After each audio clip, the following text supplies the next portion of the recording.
I only had a taste of this in my life, Deputy Speaker. I was not on carers payment, but I cared for my mum when she was dying for 10 months with a cancer. And, you know, there's good days and there's bad days. There's days you can get to work, there's days you can't get to work.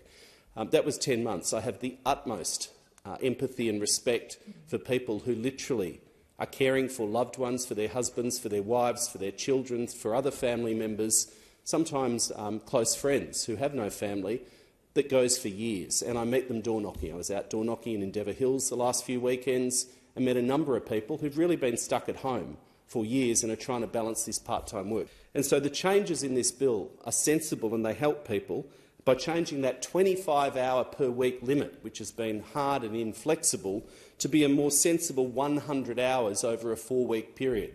So provide for that flexibility for people to work a bit more, work a bit less, to balance their caring responsibilities. It will also remove some of the restrictions on study, volunteering and travelling for work, which again have been inflexible and seen really quite unfair situations for many Australians caring for loved ones.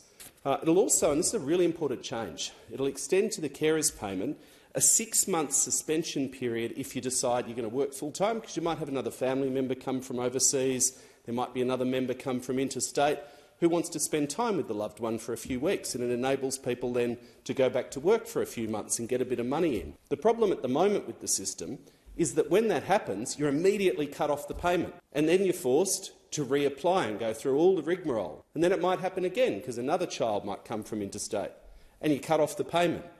So this is a change that the government rolled out through the employment white paper in the last budget to unemployed Australians, to encourage people without fear to take up work, to try full-time jobs, to see if they pass the probation period without being kicked off Centrelink. They're put on what's called the zero rate, the nil rate, and allowed to keep the concession card, removing a big disincentive for people to take work, for unemployed people, and in this case for people with caring responsibilities. You couldn't overstate the psychological factor for so many Australians where they think, but if I take this work I'll get some extra money and I want to do that, and I can because I've got the kids covered or I've got the relatives covered, but I'll lose the concession card, which is worth a lot of money, particularly if you've got relatives or health conditions with all the concessions. So terrific reform, and I congratulate the Minister on getting government support in the budget for this.